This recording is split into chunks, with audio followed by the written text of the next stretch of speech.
নমস্কার, আমি আশালতা। আজকে আমি আপনাদের পেঁয়াজ পরোটা করে দেখাবো। খুব সহজভাবে দেখাবো আর বানানোও খুব সোজা।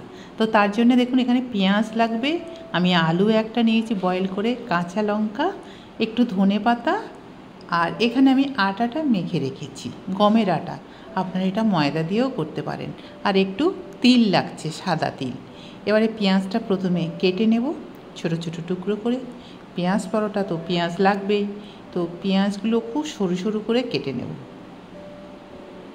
তো এখানে আমার কম লাগছে পরোটা, আমি 3টের মতন পরোটা করব, তো সেই জন্য আমার একটা পেঁয়াজে হয়ে যাবে।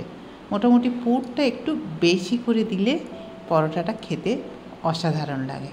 তো পেঁয়াজটা আমি সরু সরু করে কুটে একটু ছাড়িয়ে নিলাম।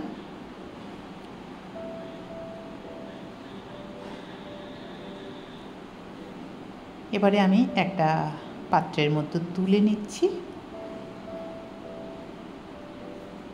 এবারে ধনেপাতাটাও কেটে নেব।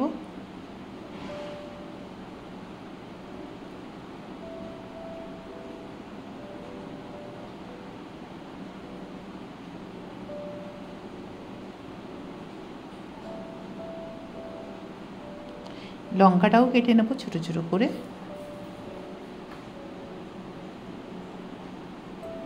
আপনারা যদি ঝাল বেশি খেতে চান তো আরও একটু লঙ্কা দিতে পারেন। তো আমি একটা লঙ্কা দিলাম। এবারে আলুটা একটু গ্রেট করে নেব। গ্রেট করে নিলে এটা কি হবে, এর মধ্যে আর কোনো মানে গুটি থাকবে না, খুব ভালোভাবে মিশে যাবে। তো আলুগুলো একটু গ্রেট করে নিয়েছি। এবার এর মধ্যে দিয়ে দিচ্ছি ধনে পাউডার, লঙ্কার পাউডার, আর একটু গোটা জিরে দিচ্ছি, আর নুন দিয়ে দিলাম স্বাদ মতো। দিয়ে এটা খুব ভালো করে মিশিয়ে নেব।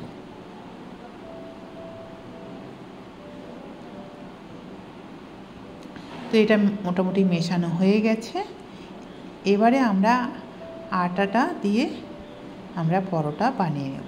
নিজেদের পছন্দের মতন সাইজে করতে পারেন।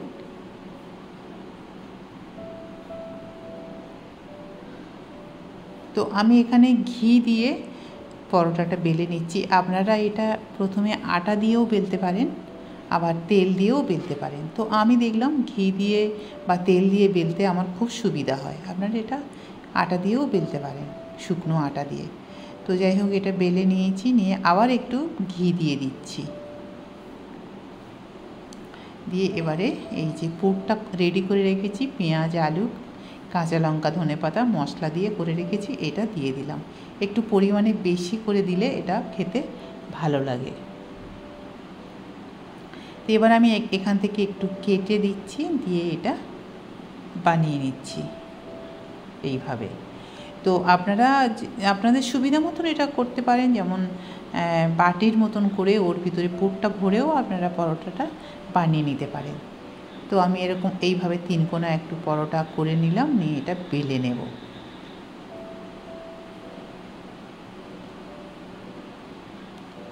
খুব বেশি চাপ দেওয়ার দরকার নেই, একটু হালকা হাতে এটা বেলে নিতে হবে। তো ব্যাস হয়ে গেছে। এবার একটু ধনেপাতা আর এই তিলটা একটু দিয়ে দিলাম। এটা বেশ খেতে ভালো লাগবে, মুখে যখন পড়বে খেতে ভালো লাগবে, আর দেখতে তো ভালো লাগছে। আপনারা এখানে কালো তিলও ব্যবহার করতে পারেন। এবার একটা তাওয়া গরম করে নিয়েছি, তাওয়া গরম করে নিয়ে এবারে পরোটাগুলো ভেজে নেব।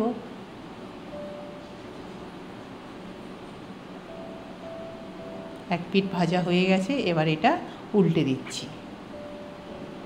এইভাবে উল্টে পাল্টে একটু ভেজে নিতে হবে।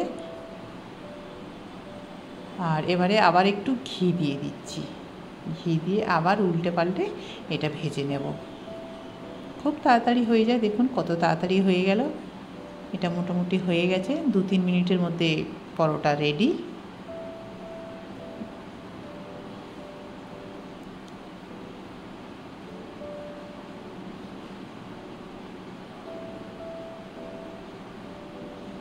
একটু চারিদিকটা একটু চেপে চেপে দিচ্ছি।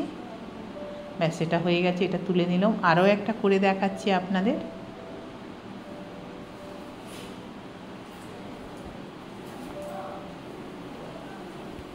তো এটাও হয়ে গেছে। তো দেখলেন তো বানানো কত সহজ।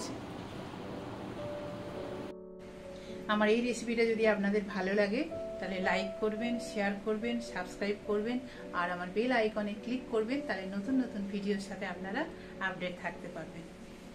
নমস্কার।